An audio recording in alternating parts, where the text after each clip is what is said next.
세상은 사회적인 성공에 대해서 많은 이야기들을 하는데요. 하나님의 사람은 세상의 성공을 이야기하는 것이 아니라 우리가 어떻게 믿음의 삶에서 성공을 해야 하는지 그 삶을 추구하는 자들입니다. 그런데 믿음으로 사는 삶이 결코 쉽지는 않습니다. 왜냐하면 성경에도 수많은 사람들이 등장하는데 하나님의 말씀대로 그 신앙을 계속해서 유지하며 살아갔던 사람들이 그렇게 많지 않기 때문입니다. 수많은 성경의 인물들도 처음에는 하나님을 잘 믿고 하나님을 잘 따랐지만 그러나 중간에 어느덧 겸손이 교만이 되고 하나님을 바라보지 못했던 삶으로 인해서 그들은 결국 마지막에 중도 하차되게 되었습니다. 그렇기 때문에 우리는 늘 하나님을 바라보며 나아가는 그 삶에 있어서 몇 가지 중요성을 깨닫고 하나님을 향하여 나아가야 되는 줄 믿습니다. 은혜로 시작하여 우리의 삶의 육체의 일을 행하는 잘못된 삶을 살아가는 것이 아니라 늘 깨어서 성령 안에서 성령님을 바라보며 하나님이 주시는 은혜로 살아가는 삶을 우리는 살아가야 될 줄 믿습니다. 그래서 우리의 신앙 생활이 다시 오실 주님을 기다리며 또 앞으로의 모든 일평생에 있어서 더 하나님으로 인하여 풍족해지고 더 충만하여지고 더 강성하여지는 삶을 살아가기 위해서 우리는 성령님의 도우심이 반드시 필요합니다. 왜냐하면 믿음의 삶의 성공과 실패를 좌우하는 것은 우리가 아닌 성령님이 우리와 함께 하실 때 가능한 일이기 때문입니다. 그래서 예수님께서는 승천하시기 전에 이미도 제자들에게 성령님을 보내주시겠다 말씀하여 주셨습니다. 사도행전 1장 4절에서 5절 말씀을 함께 보겠습니다. 사도와 함께 모이사 그들에게 분부하여 이르시되 예루살렘을 떠나지 말고 내게서 들은 바 아버지께서 약속하신 것을 기다리라. 요한은 물로 세례를 베풀었으나 너희는 몇 날이 못되어 성령으로 세례를 받으리라 하셨느니라. 아멘. 성령님을 보내주시겠다 말씀하여 주신 것은 이때 한 번뿐이 아닙니다. 여러 번에 걸쳐서 이미 성령님을 너희에게 보내주시겠다 예수님은 말씀하여 주셨습니다. 그것이 가장 잘 나타나 있는 것이 요한복음 14장의 말씀입니다. 내가 아버지께 구하겠으니 그가 또 다른 보혜사를 너희에게 주사 영원토록 너희와 함께 있게 하리니 그는 진리의 영이라. 요한복음 14장 26절에도 보혜사 곧 아버지께서 내 이름으로 보내실 성령 그가 너희에게 모든 것을 가르치고 내가 너희에게 말한 모든 것을 생각나게 하리라. 이미 예수님은 말씀하여 주셨습니다. 이렇듯 예수님께서는 승천하시기 전에 십자가에 달려 죽으시기 전에 계속해서 성령님이 어떠한 분이신지 성령님이 너희와 함께 계셔야 하는지 그 이유를 분명하게 말씀하여 주셨습니다. 왜 그렇게 성령님을 강조하며 예수님은 말씀하여 주셨을까요? 앞으로 예수님이 승천하신 후에 제자들에게 반드시 필요한 것이 있는데 하나님의 말씀이요 기도하는 삶이요 특별히 성령님과 함께하는 삶이었기 때문입니다. 제자들은 예수님이 승천하신 후에 예수님의 말씀에 따라서 예루살렘으로 돌아갑니다. 그리고 그들이 유하였던 다락방에 모이기 시작했습니다. 그 다락방은 마가의 다락방으로 추정이 되죠. 그리고 그곳에는 제자들과 함께 여인들도 그 자리에 있었는데 사도행전 1장을 보면 그 수가 약 120명이나 되었다라고 고백하고 있습니다. 그들은 다른 것을 하지 않았습니다. 그 자리에 모여서 기도에 힘쓰는 삶을 살았습니다. 그들은 기도의 공동체가 되었고 한마음 한뜻으로 예수님의 말씀에 순종하는 공동체가 되었습니다. 왜냐하면 그들이 예수님과 40일 동안 함께하며 말씀이 어떠한 것인지 예수님이 풀어주셨고 그 말씀의 중요성으로 살아가려고 결단하였기 때문에 그 일을 행할 수 있었습니다. 그래서 그 변화된 모습이 어디에 잘 나타나 있는가? 사도행전 1장 베드로의 고백에서 우리는 그 모습을 볼 수 있습니다. 사도행전 1장 16절의 말씀입니다. 형제들아 성령이 다윗의 입을 통하여 예수 잡는 자들의 길잡이가 된 유다를 가리켜 미리 말씀하신 성경이 응하였으니 마땅하도다. 베드로가 무엇이라고 고백하는가? 유다를 가리켜 미리 말씀하신 성경이 응하였다라고 고백하고 있습니다. 왜 베드로가 이 고백을 하는 것일까요? 그것은 그 앞에 열두 사도 중에서 가룟 유다가 예수님을 배반하고 죽었기에 열두 사도의 한 명이 비어 있기에 그 한 명을 세우기 위해서 베드로가 성경에 있는 그 말씀대로 이제 내가 너희에게 전하며 그 일을 행하겠다 고백하고 있는 거예요. 베드로가 어떠한 말씀을 또한 인용하며 그것을 확신하게 고백하고 있는가? 바로 시편 69편과 시편 109편의 말씀입니다. 시편 69편 25절에는 이렇게 되어져 있습니다. 그들의 거처가 황폐하게 하시며 그들의 장막에 사는 자가 없게 하소서. 특히 시편 69편은 하나님을 대적하는 사람들, 그 원수들이 다윗과 함께하고 있는 그 공동체를 어렵게 하자 다윗이 그 공동체, 함께하고 있는 공동체를 위해서 보호해 주시고 인도해 주시라는 간청을 하나님께 드린 시편입니다. 그래서 예수님과 함께한 제자들이 가룟 유다를 통해서 어려움을 겪게 되었고 심지어 예수님이 죽게 된 그 어려움이 있었기에 이 말씀을 인용하며 고백하고 있는 것입니다. 시편 109편의 말씀도 동일하게 인용합니다. 그의 연수를 짧게 하시며 그의 직분을 타인이 빼앗게 하시며 하나님을 믿지 않는 사람에게서 하나님을 믿는 사람에게로 그 직분을 다시 가져오게 해 주십시오라고 다윗이 간청하며 기도하는 것이 시편 109편 8절의 말씀입니다. 그러니까 베드로가 무엇에 근거하며 이야기를 하는가? 하나님의 말씀이 응하게 하기 위해서, 하나님의 말씀이 성취되기 위해서 우리에게 주신 이 시편의 말씀을 가지고 내가 너희에게 이야기하고 있다 분명하게 말씀합니다. 말씀의 근거를 가지고 이야기하는 거예요. 마치 예수님이 성경의 말씀을 응하게 함과 같이 그 삶을 사셨던 것처럼 베드로도 동일하게 왜 우리에게 이러한 일이 있는가? 성경의 말씀대로 된 것이니 우리가 이제는 하나님의 뜻을 물어 열두 사도의 한 남은 자리를 세워야 되지 않겠느냐? 사람들에게 권면하고 있는 내용을 우리는 보게 됩니다. 그래서 베드로는 계속해서 그와 함께 더불어서 이야기를 하고 있습니다. 사도행전 1장 21절과 22절의 말씀입니다. 요한의 세례로부터 우리 가운데서 올려져 가신 날까지 주 예수께서 우리 가운데 출입하실 때에 항상 우리와 함께 다니던 사람 중에 하나를 세워 우리와 더불어 예수께서 부활하심을 증언할 사람이 되게 하여야 하리라. 베드로는 조건을 걸었어요. 어떠한 조건인가? 예수님과 함께한 사람, 예수님의 부활을 목격한 사람, 그리고 그 부활을 증언할 수 있는 담대함을 가진 사람, 그 사람이 열두 사도로서의 한 사람으로 적합하다라는 거죠. 예수님과 함께하였을 때 말씀을 들었고 예수님과 함께하였을 때 기도를 하였고 그 삶을 계속해서 지금도 하고 있는 사람, 그 사람 중에 우리가 한 사람을 세워 사도로 임명하자라고 했어요. 여기서 웬만하면 사람들이 의견을 모아 결정할 법도 한데 그들은 바로 결정하지 않습니다. 하나님의 뜻을 구하며 기도하기 시작합니다. 그리고 그 기도하는 사람들 중에서 누구를 택하였는가? 바로 요셉과 마띠아 중에서 마띠아라는 사람을 선택하게 됩니다. 그리고 기도하는 것과 함께 제비를 뽑아 그를 선택하여 그가 사도가 되었는데요. 그러한 삶에서 그들이 중요시 여긴 게 무엇인가? 바로 예수님께서 그들에게 동일하게 보여주셨던 그 말씀에 따라서 그 일들을 행하였다라는 거예요. 그것으로 끝나지 않습니다. 그들은 계속해서 예수님의 말씀에 순종하며 그들에게 임하실 성령님을 기다리며 계속 기도합니다. 한 곳에 모여 계속해서 그들은 기도하였다 성경은 말하고 있습니다. 심지어 그때가 언제인가? 하루, 이틀, 3일 계속해서 기도하며 무려 열흘이라는 그 긴 시간 동안 그들은 함께 모이기를 힘쓰며 기도하였습니다. 그리고 열흘이 지난 그때가 바로 오순절이었습니다.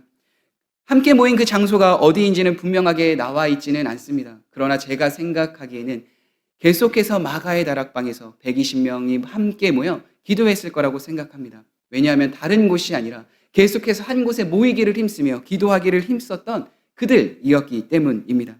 오순절에서 그들이 기도하고 있을 때 놀라운 일이 일어납니다. 하늘로부터 급하고 강한 바람 같은 소리가 들려지기 시작합니다. 불의 혀처럼 갈라지는 것이 그들의 머리에 임하기 시작했습니다. 그들 중 몇 사람만 그것을 경험한 것이 아니라 그 장소, 그 자리에 기도하고 있었던 모든 사람이 다 그 일을 보고 눈으로 체험하며 귀로 들었던 그 놀라운 일을 경험하게 됩니다. 성경에서 불, 바람, 구름, 눈에 보이는 이러한 것들은 하나님의 임재를 가리키는, 상징할 때 나타나는 것이었습니다. 사람들이 직접 보고 느낄 수 있었던 증거였기 때문입니다. 이스라엘 백성들이 광야를 이동하였을 때 하나님 무엇으로 그 임재를 나타내셨습니까? 불기둥과 구름기둥으로 늘 그들과 함께 하시며 너희와 내가 함께 있다라는 것을 분명하게 보여주셨습니다. 에스겔이 처음으로 하나님을 만나 볼 때에도 하나님은 폭풍과 구름에 그와 함께 하시며 그에게 임하셨던 것을 우리는 보게 됩니다. 솔로몬이 성전 건축을 다 마치고 제사장이 그 성전에서 나올 때 하나님의 영광과 함께 구름이 그 성전을 덮어 하나님의 위엄과 영광을 그 자리에 있었던 모든 이스라엘 백성들이 함께 보게 되었습니다. 이처럼 하나님의 임재를 구름과 불, 그 바람으로 계속해서 그 공동체는 보았던 것이죠. 그리고 그 일이 누구에게도 일어났는가? 함께 모이기를 힘썼던 그 제자들 120명의 사람들에게도 동일하게 경험되었던 거예요. 그리고 더 놀라운 일들이 그들에게 임하게 됩니다. 그들이 다 성령 충만을 받고 성령님이 말하게 하심을 따라 각기 다른 언어로 말하기 시작했습니다. 그때에는 경건한 유대인들이 천하 각국으로부터 와서 예루살렘에 모여 있었다라고 이야기를 합니다. 그 천하 각국이 어디인가? 사도행전 2장 9절에서 11절은 더 자세하게 구체적으로 이야기를 하고 있습니다. 우리는 바데인과 메데인과 엘람인과 또 메소보다미아, 유대와 갑바도기와 본도와 아시아, 부르기아와 밤빌리아, 애굽과 및 구레네에 가까운 리비아, 여러 지방에 사는 사람들과 로마로부터 온 나그네, 곧 유대인과 유대교에 들어온 사람들과 그레데인과 아라비아인들이라 우리가 다 우리의 각 언어로 하나님의 큰 일을 말함을 듣는도다 하고 오순절에 예루살렘에서 수많은 소리가 들렸습니다. 그 수많은 소리가 무엇인가? 각기 다른 언어의 소리였습니다. 그 소리를 각기 다른 천하 각국에서 온 사람들이 다 들었어요. 그 사람들이 얼마나 놀랐을까요? 저도 해외에 1년 동안 단기 선교를 다녀왔었는데요. 그때 그 나라별로에 있는 그 언어를 들었지 않겠어요? 그런데 그때 타지에서 한국어가 들린다? 이것은 참 놀라운 일이었죠. 그래서 사람들이 저를 보고 말을 걸 때 처음에는 제가 머리를 밀고 빨간색 옷을 입어서 중국 사람인가? 라고 해서 중국인이냐? 라고 물어봤던 적도 있는데 이제 이야기를 하면서 제가 한국인이라는 이야기를 이제 알게 되자 한국말을 하는 거예요. 안녕하세요. 사랑합니다. 어떻게 그 이야기를 할 수 있지? 곰곰이 생각해보고 물어보니까 BTS가 그때 한류 열풍을 일으켰더라고요. BTS를 아냐? 안다. 친구냐? 친구는 아닌데? 근데 어떻게 아는 거냐? 뭐 이런 질문들을 그들이 했는데 그때 한국어를 들었을 때 굉장히 놀랐던 것처럼 이때 당시 예루살렘에서 어떻게 우리의 동네, 우리의 나라의 말이 들렸을까? 그들은 신기하고 놀랍게 여길 수밖에 없었을 거예요. 지금처럼 교통편이 편해서 또 지금처럼 문화가 잘 발달해서 언어의 교류가 있었던 시대가 아니었기 때문에 더욱 그러했습니다. 그래서 그 안에 있었던 천하 각국의 사람들이 다 그들이 말하는 소리로 크게 놀랐는데 그 놀랬던 이유 중에 하나가 또 이렇게 고백합니다. 다 우리의 각 언어로 하나님의 큰 일을 말함을 듣는도다. 그 자리에 모여 있었던 사람들이 각기 다른 언어로 말하는데 무엇을 말하는가? 하나님이 어떠한 분이신지 하나님의 영광과 찬송이 되는 그 말을 했다라는 거예요. 그래서 그 자리에 있었던 사람들이 다 놀랐던 거예요. 이 사람들이 우리의 말로 하나님을 찬양하네, 하나님을 높여드리네, 이게 어떻게 된 일이지? 라는 생각들을 계속해서 했던 거죠. 그런데 거기서 그것으로 인해 놀랬던 사람들과 함께 그것을 비난하며 조롱했던 사람들도 있습니다. 또 어떤 이들은 조롱하여 세술에 취하였다 하도다. 사랑하는 성도 여러분, 여기서 중요한 것이 무엇일까요? 우리가 방언을 하고 하나님의 일을 말하고 하나님이 우리에게 주신 그 일들을 나타내는 것일까요? 여기서 진짜 중요한 것은 예수님의 말씀대로 그들이 순종하였을 때, 믿고 기다리며 기도하였을 때 예수님이 약속하셨던, 말씀하셨던 성령님이 그들에게 임하셨다라는 사실입니다. 이것이 우리에게도 너무나도 중요한 사건입니다. 하나님의 말씀을 믿고 하나님의 말씀에 순종하며 그분을 따르기로 한 우리들에게도 그렇다면 동일하게 성령님이 임하실 수 있기 때문입니다. 이 일을 통해서 그들의 삶은 놀랍도록 변화되었습니다. 물론 예수님과 40일 동안 함께하며 그들이 말씀을 따라 사는 삶은 살았지만 그보다 더 중요한 성령님과 함께 동행하며 사도행전의 그 기나긴 큰 역사 안에 새로운 일들을 감당하며 쓰임받는 자들이 되었습니다. 그래서 사도행전 이후의 모든 일들은 성령님의 역사라 해도 부족하지 아니할 만큼 성령님이 함께 하시며 놀랍도록 일하시는 일들이 계속해서 기록되어져 있습니다. 그렇게 우리도 하나님을 믿고 하나님께 기도하며 성령님을 간구하며 성령 충만한 삶이 된다면 사도행전에 있었던 그 놀라운 일들이 우리에게도 동일하게 경험되어질 줄 믿습니다. 그렇게 성령님은 다른 사람들을 위해서 오는 것이 아니라 하나님을 믿고 따르는, 예수 그리스도를 영접하며 그분을 믿고 따르기로 결단한 하나님의 자녀인 우리를 위해 오신 분이심을 믿으시길 바랍니다. 그리고 우리에게 믿음을 주시고 우리를 향하여서 이제는 고아와 같은 삶이 아니라 하나님을 아버지라 부를 수 있으며 아버지와 함께하며 아버지께서 우리를 도우시는 그 일도 깨닫게 해 주십니다. 우리의 연약함을 아시고 말할 수 없는 탄식으로 늘 간구하시며 우리가 늘 하나님께 붙어 있을 수 있도록 친히 인도하시고 함께 하시는 분이 바로 성령님입니다. 하나님의 사랑이 변함없으신, 예수님의 사랑이 변함없으신 것처럼 성령님의 사랑도, 우리를 향한 마음도 변함없으신 줄 믿습니다. 그래서 우리는 늘 깨어서 성령님과 동행하기를 원하며 성령님과 함께 하기를 원하는 삶을 살아가야 합니다. 때로는 우리가 연약해서 말씀을 보지 못할 때도 있고 기도하지 못할 때도 있고 또 하나님께 나아가지 못하는 연약한 때가 있습니다. 그러나 실망하지 말고 낙심하지 마십시오. 성령님은 늘 우리 안에 함께 하시며 우리를 도우시고 우리를 친히 하나님께로 나아가게 하시는 자리로 인도해 주십니다. 함께하고 있는 성도님들을 통해서 또 누군가의 메시지를 통해서 누군가가 우리를 향한 기도를 통해서 성령님은 우리 안에 일을 행하십니다. 왜냐하면 성령님은 저 멀리 계신 분이 아니라 우리와 함께 하길 원하시며 인격적인 교제를 나누시며 늘 우리를 성장케 하시는 분이시기 때문입니다. 예수님이 우리의 목자 되셔서 우리의 삶에 늘 인도하여 주시는 것처럼 성령님도 동일하게 우리의 목자 되셔서 우리를 늘 인도해 주십니다. 그래서 우리는 매일 성령님의 인도하심을 받는 삶을 살아가기 위해 결단하며 나아가야 되는 삶이 있습니다. 내 삶에 온전히 하나님의 뜻이 이루어지지 않나 의심하는 것이 아니라 겸손한 태도로 하나님의 뜻이 이루어지기까지 기도하는 제자들과 같은 삶을 살아가야 하며 우리에게 희망과 소망을 주시는 분이 하나님이심을 깨닫고 하나님이 우리에게 주시는 바 그 능력을 믿고 살아가는 그 신뢰가 우리에게 필요합니다. 그래서 우리의 모든 전적인 삶에서, 모든 사역에서, 가정에서, 직장에서 모든 삶의 영역을 주님께 맡겨드리며 성령님이 우리에게 주시는 지혜와 은총을 따라 인도하심을 받아야 되는 것이 우리의 삶인 줄 확신합니다. 그렇다면 우리는 어떻게 그 삶을 살아갈 수 있을까요? 우리가 그렇게 되기 위해선 거룩한 삶을 살아가야 합니다. 거룩한 삶은 다른 것에서 오지 않습니다. 우리가 매일 하나님의 말씀을 보고 묵상하며 하나님의 뜻이 무엇인지 분별하는 삶, 그리고 그 말씀에 따라 살아가기 위해서 하나님께 기도하는 삶, 그 삶을 통해서 우리는 더욱더 거룩된 삶을 살아갈 수 있습니다. 성령님은 거룩한 영이십니다. 그래서 우리가 말씀을 볼 때, 기도할 때 반드시 우리의 삶을 거룩한 길로 인도해 주시며 그 안에 응답하여 주십니다. 그래서 우리는 늘 거룩한 그 삶을 향하여 나아가야 합니다. 그러한 삶을 살아가기 위해서는 또한 겸손한 태도가 우리에게 필요합니다. 교만과 자신의 경험을 내세우고 세상을 의지하였던 수많은 성경의 인물들은 결국 성령의 인도하심을 받지 못하고 멸망의 길로 빠지게 되었습니다.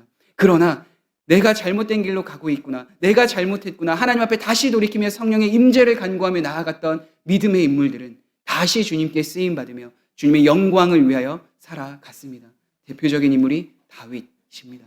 그렇게 우리는 늘 겸손한 태도로 하나님이 우리에게 말씀하여 주시고 우리가 기도로 함으로 그 주님의 인도하심에 따라 나아가야 할 줄 믿습니다. 그리고 우리는 그러한 삶을 살아갈 때 더 진실한 마음으로 주님 앞에 나아갈 수 있습니다. 성령님께는 우리가 솔직해야 합니다. 왜냐? 하나님은 우리의 모든 것을 살피시고 아시는 분이시기 때문입니다. 그래서 우리가 사람들에게 대하듯 다른 것을 감추거나 혹은 다른 사람들을 위하여 다른 어떠한 모양으로 나아가는 것이 아니라 참되고 진실된 마음으로 하나님 앞에 고백하며 나아갈 때 하나님은 이미 모든 것을 아시고 그 안에 응답하여 주시고 그 삶을 인도해 주실 줄 확신합니다. 그렇게 우리의 생각, 우리의 마음을 늘 하나님께 열어주시고 우리의 삶을 친히 인도해 주시는 하나님과 동행하시며 우리의 삶에서 역사하시는 그 하나님을 경험하시길 간절히 소망합니다. 마지막으로 우리에게 주신 그 말씀에 비추어 우리는 살아가야 합니다. 앞에서 이야기했던 것처럼 우리가 거룩한 삶을 살기 위해선 말씀과 기도의 삶을 살아가야 되는데 그와 비슷한 삶입니다. 성령님의 인도하심이 때로는 우리에게 확실하게 경험되지 못할 때가 있어요. 이게 하나님의 뜻일까? 이게 지금 나를 인도하시는 하나님이 온전한 마음일까? 어떻게 우리는 구별할 수 있을까요? 그것은 말씀을 기준으로 보면 확실합니다. 왜냐하면 성경은 성령의 감동대로 우리에게 주셨다라고 말씀해 주셨기 때문입니다. 그렇게 우리를 인도하시는 뜻이 어디에 담겨 있는가? 성령님의 하나님의 그 마음이 어디에 가장 잘 담겨 있는가? 바로 성경입니다. 우리에게 주신 말씀입니다. 그래서 말씀에 비추어 이것이 하나님의 뜻인지 아닌지, 이때에 하나님께 잘못하고 하나님을 떠났던 사람들은 어떻게 했는지, 하나님께 돌아온 자들은 어떻게 돌아왔는지 말씀을 통해 비교해 본다면 이것이 하나님이 참되게 우리를 인도해 주시는구나, 우리는 확실하게 느끼고 경험할 수 있습니다. 사랑하는 성도 여러분, 그렇게 우리는 늘 부단히 깨어서 말씀과 기도로 거룩한 삶을 살아가야 합니다. 겸손한 태도로 우리에게 주신 말씀을 붙들고 순종하며 살아가야 합니다. 우리의 모든 것을 아시는 주님 앞에 모든 것들을 다 맡기고 모든 것을 고백하며 동행하는 삶을 살아가야 합니다. 어떤 것이 하나님의 뜻인지 헷갈릴 때, 잘 이해할 수 없을 때 다시 말씀으로 돌아가 말씀으로 우리에게 응답하시는 성령님과 함께 해야 합니다. 12 제자에게만, 그때 당시에만, 아니 특정한 어떠한 사람에게만 성령님이 임하시는 것이 아닙니다. 하나님을 믿는 사람, 하나님의 자녀가 된 우리 모두에게 성령님은 찾아와 주십니다. 그것을 베드로는 이렇게 고백합니다. 사도행전 2장 38절에서 39절 말씀입니다. 베드로가 이르되 너희가 회개하여 각각 예수 그리스도의 이름으로 세례를 받고 죄사함을 받으라. 그리하면 성령을 선물로 받으리니 이 약속은 너희와 너희 자녀와 모든 먼 데에 있는 사람 곧 주 우리 하나님이 얼마든지 부르시는 자들에게 하신 것이니라 하고. 아멘. 모든 사람입니다. 하나님이 부르시는 모든 사람입니다. 하나님이 지금도 우리를 불러주셔서 이 자리에 함께 예배하며 함께 하나님을 찬양하며 함께 하나님의 말씀을 보고 있습니다. 그렇게 우리 모두는 하나님의 초청을 받은 자들이요 성령님이 함께 하실 수 있는 충분한 자격과 특권을 가진 자입니다. 올 한 해 늘 깨어서 새벽의 말씀을 통하여서 하나님의 뜻을 발견하시고 수요 예배를 통하여 기도가 무엇인지 더 깊이 알아가며 하나님께 기도하는 삶, 그리고 더 나아가 그 말씀과 기도로 인해 더 성령 충만한 삶을 살아가는 올 한 해, 아니 일평생이 되길 주님의 이름으로 간절히 축복합니다. 우리 함께 기도하시겠습니다. 우리 함께 기도하실 때 이 기도 제목을 놓고 우리 함께 기도했으면 좋겠습니다. 하나님, 우리가 늘 성령 충만한 삶을 살 수 있도록 인도하여 주옵소서. 우리의 연약함을 도우시사 말씀과 기도의 자리에 우리를 세워 주옵소서. 경건의 훈련을 통해 매일 새롭게 우리를 만나주시고 주를 닮는 삶을 살아가게 하여 주옵소서. 성령님과 동행하며 선한 열매를 맺게 하여 주시고 우리가 더욱더 주님을 알아가는 삶을 살아가게 하여 주옵소서. 우리 함께 기도하겠습니다. 그렇습니다. 주님, 우리가 늘 성령 충만한 삶을 살아가길 간절히 소망합니다. 우리의 연약함을 아시고 도우시는 하나님, 늘 말씀과 기도의 자리로 우리를 인도하여 주옵소서. 우리가 늘 경건의 훈련을 통해 매일 우리를 새롭게 만나주시고 매일 우리를 새롭게 하시는 주님과 동행하길 간절히 소망합니다. 우리가 말씀과 기도로 하나님을 더욱더 알아가며 예수님을 알아가며 성령님을 알아가며 그 삶으로 인하여 주님이 우리에게 주시는, 주님이 우리와 함께 하시는 그 일들로 살아나는 놀라운 은혜의 삶을 살아가게 하여 주옵소서. 성령님과 동행하며 선한 열매를 맺게 하여 주시고 회개에 합당한 열매를 맺게 하여 주셔서 우리의 삶이 전적으로 주님께 달려 있음을 우리의 삶으로 증거하며 전할 수 있는 귀한 성도의 삶이 되게 하여 주옵소서. 예수님을 닮아가 하나님의 영광에 참여하는 우리의 삶이 되게 하여 주시고 우리를 인도하여 주시고 가르쳐 주실 때에 하나님의 능력과 하나님의 지혜를 더하여 주셔서 세상을 따라가는 것이 아니라 이 세상을 분별하며 이 세상에서 말씀하여 주시는, 이 세상에서 우리와 함께 하시는 주님의 뜻에 따라 살아가는 우리 모든 성도님들의 삶이 되게 하여 주옵소서. 우리의 마음과 생각을 지켜 주옵소서. 늘 주님과 동행하며 나아갈 수 있도록 서로가 서로를 위하여 함께 기도하며 한 마음 한 뜻 되어 주님을 바라보며 나아가는 우리 은혜의 빛 군수교회 모든 성도님들이 될 수 있도록 인도하여 주옵소서. 우리의 모든 상황과 형편을 아시는 주님, 우리가 주님께 감출 것 없이 진실한 마음으로 주님 앞에 나아가는 우리의 삶이 되게 하여 주옵소서. 하나님의 뜻에 순종하며 살아가게 하시는 그 성령님을 온전히 붙들고 의지하며 살아갈 수 있도록 은혜를 더하여 주옵소서. 우리가 연약할 때에 우리를 위하여 친히 간구하시는 분이 성령님이심을 확신합니다. 우리에게 힘과 능력을 더하여 주셔서 그 상황 안에 주님을 온전히 따를 수 있는 길로 인도하시는 목자 되시는 분이 성령님이심을 확신합니다. 늘 성령님과 동행하며 그 은혜를 누릴 수 있도록 우리와 함께하여 주옵소서. 성령 충만함으로 매일 주님 앞에 새롭게 되어지는 우리의 삶이 되게 하여 주옵소서. 예수님의 이름으로 기도드립니다. 아멘.